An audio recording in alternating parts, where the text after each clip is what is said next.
Դուք դիտում եք Ադրբեջանի եւ Հարավային Կովկասի տարածաշրջանի գլխավոր լուրերը CBC-ի հայկական ծառայության ալիքում։ Բաժանորդագրվեք մեր ալիքին Ադրբեջանում եւ նրա շուրջ տեղի ունեցող իրադարձություններին իրազեկ լինելու համար։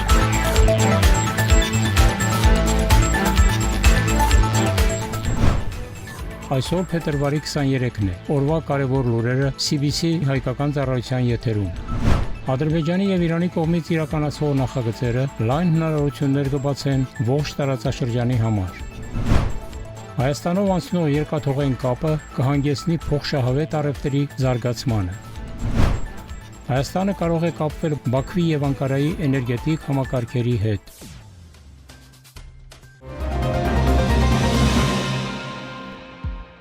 Փետրվարի 23-ին Ադրբեջանի Հանրապետության նախագահ Իլհամ Ալիևը ընդունել է Իրանի Իսլամական Հանրապետության ճանապարհների եւ քաղաքաշինության նախարար Ադրբեջան-Իրան համատեղ միջկառավարական տնտեսական համագործակցության հանձնաժողովի համանախագահ Ֆարզանա Սադիքի գլխավորած պատվիրակությանը։ Գոհնակությամբ նշելով երկկողմ օրակարգի ընդլայնումը նախագահ Իլհամ Ալիևը ընդգծել է, որ Ադրբեջանի եւ Իրանի կողմից համատեղ իրականացվող նախագծերը լայն հնարավորություններ կբացեն ինչպես մեր երկրների, այնպես էլ տարածաշրջանի համար։ Պետության ղեկավարը հույսի հայտնել, որ այս բոլոր հարցերը կքննարկվեն Ֆարզանա Սադիքի մեր երկիր կատարած այսի շրջանակներում եւ որ այցը լավ արդյունքներ կունենա։ Գոհնակություն հայտնելով կրկին անգամ Ադրբեջան կատարած այցի կապակցությամբ Ֆարզանա Սադիկը շնորհակալություն է հայտնել պետության ղեկավարին ընդունելության համար։ Ֆարզանա Սադիկը ընդգծել է մեր երկրների միջև պատմական, կրոնական եւ մշակութային կապերի մասին։ Զրույցի ընթացքում անդրադարձ է կատարվել Բաքվում կայանալիք Ադրբեջանի Հանրապետության եւ Իրանի Իսլամական Հանրապետության միջև տնտեսական, արևտրային եւ հումանիտար ոլորտներում համագործակցության պետական հանձնաժողովի 17-րդ նիստի կարևորությանը։ Քննարկվել են հյուսիս-հարավ տրանսպորտային միջանցքի, Արազ գետի վրա Աղբենտ եւ Քելալի բնակավայրեր միացնող ճանապարհային կամրջի կառուցման վերաբերյալ եւ փոխադարձ հետաքրքրություն ներկայացնող մի շարք այլ հարցեր։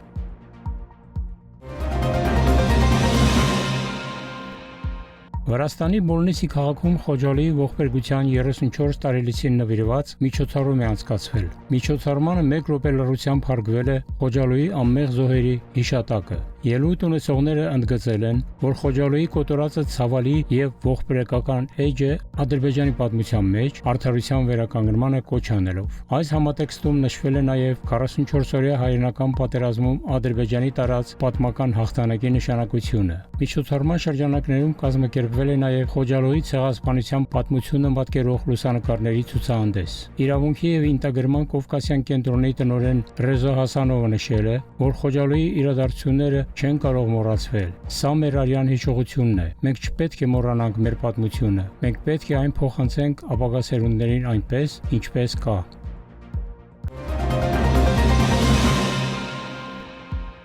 Ադրբեջանի եւ Թուրքիայի միջև հարավային երթուղային կապը Հայաստանի Սյունիքի մարզով կարող է ճանապարհի տևողությունը կրճատել 25%-ով։ Բաքու-Թբիլիսի Կարս երթուղը համեմատ։ Այս մասին նշված է Եվրահանձնաժողովի հետազոտության մեջ։ Եվրոպական միությունը Սևծովը եւ հարակից երկրները համարում է առանցքային դարպասներ, որոնք կապում են Եվրոպան Թուրքիայի, Հարավային Կովկասի, Կենտրոնական Ասիայի եւ այլ տարածաշրջանների հետ։ Եվրամիության համար Թուրքիայի արևելյան գործընկերության տարածաշրջանի ներառյալ Հարավային Կովկասի եւ Կենտրոնական Ասիայի տրանսպորտային կապի բարելավումը կարող է ապահովել հումքի եւ ապրանքների ավելի արագ եւ հուսալի ներմուծում, ինչպես նաեւ արտահանման նոր շուկաներ բացել ողջ Եվրասիայում, ինչը կհանգեցնի փոխշահավետ առևտրի զարգացմանը։ Այս համատեքստում Հյուսիսային միջանցքի հուսալիության նվազման եւ հարավային երթուղու զարգացման դանդաղման ֆոնին Անդրկասպյան տրանսպորտային միջանցքը դիտարկվում է որպես Եվրոպայի եւ Ասիայի միջև կայուն դիվերսիֆիկացված եւ աշխարհաքաղաքական առումով դիմակայուն մուլտիմոդալ տրանսպորտային կապի ամենահեռանկարային ուղղություն։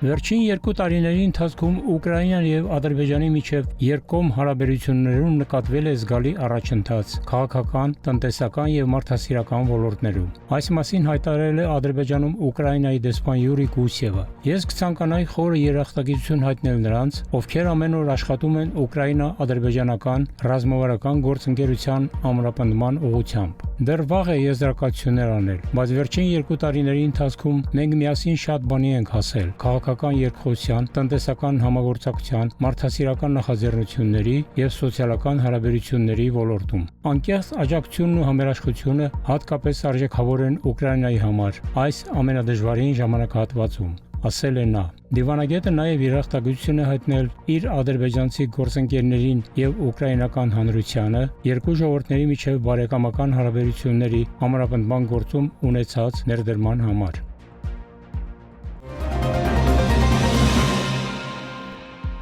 Օրերս համացանցում ադրբեջանցիները Ամասիայում զրուցում են հայ պարեկների հետ, վերտառությամբ տեսանյութեր տարածվել։ Հայաստան այցելած ազգությամբ ադրբեջանցիները Ռուսաստանի Դաշնության քաղաքացիներ են, ովքեր Հայաստանի Հանրապետություն են այցելել նաև նախկինում 2013 ու 2014 թվականներին։ Armenpress-ի հարցման պատասխան այս մասին հայտնել են Հայաստանի Հանրապետության ազգային անվտանգության ծառայությունից։ ԱԱԾ-ից տեղեկացրել են նաև, որ նրանք Հայաստան են մուտք գործել ու երկիրը լքել են պետական սահմանի Բագրատաշեն անցման կետով, իսկ այցը կրել է մասնավոր բնույթ։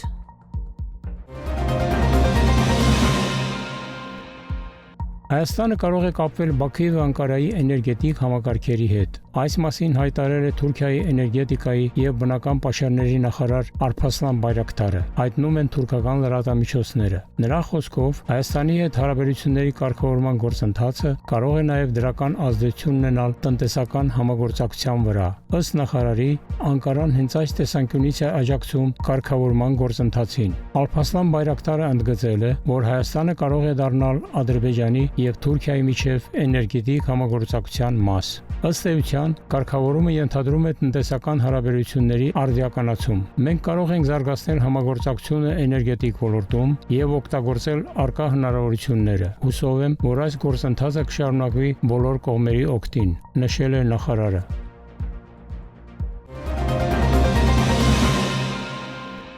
Բաքվում ավարտել է մարմնամարության եւ ցատկահարթակի աշխարհի գավաթի AGF Trophy մրցաշարը։ Ազգային մարմնամարության համալիրում երկօրյա մրցաշարում մեդալների համար պայքարել են 66 մարմնամարզիկներ աշխարհի 6 երկրներից։ Ադրբեջանը մրցումներն ավարտել է 6 մեդալով։ Բատուտահարթակի խառը սինխրոն ծրագրում Մասուդ Մասուդով Սելջան Մասուդովա զույգը նվաճել է ոսկե մեդալ։ Անհատական ծրագրում Սելջան Մասուդովան արծաթե մեդալ։ Կանանց սինխրոն ծրագրում Սելջան Մասուդովա Շաֆիգա Հումբաթովա, իսկ տղամարդկանց ծրագրում Մասուդ Մասուդով Հուսեյն Աբբասով զույգը նվաճել է բրոնզե մեդալ։ Ցատկահարթակում Միխայիլ Մալկինը նվաճել է ոսկե մեդալ, իսկ Թոֆիկ Ալիևը արծաթե մեդալ։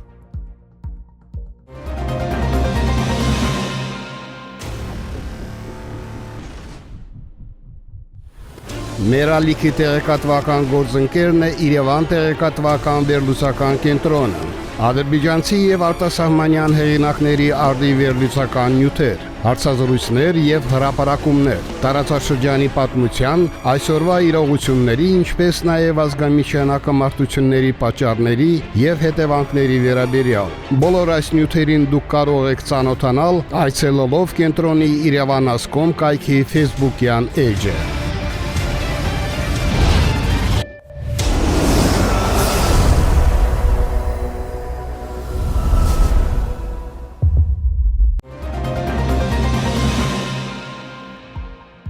Հայաստանը հայտնվել է գործազրկության, սովի ու աղքատության ջրաններում։ Աղքատության բարձր մակարդակը լուրջ մարտահրավեր է, որը ճնշում է երկրի սոցիալ-տնտեսական զարգացումը, հաճախ հանգեցնելով բնակության կարիքների անբավարարության, ինչը ստիպում է մարդկանց իրենց բողոքի ձայնը բարձրացնել, հաճախ դիմել ծայրահեղ ծանր քայլերի։ Այժմ ահազանգում են Կոմիտասի շուկայի նախկին աշխատակիցները, ովքեր մի կտոր հացի փող վաստակելու համար որոշել են առևտրով զբաղվել հարևանությամբ գտնվող տարածքում, սակայն այստեղ էլ նրանց համար խնդիրներ են ստեղծել, խոչընդոտելով նրանց աշխատանքը։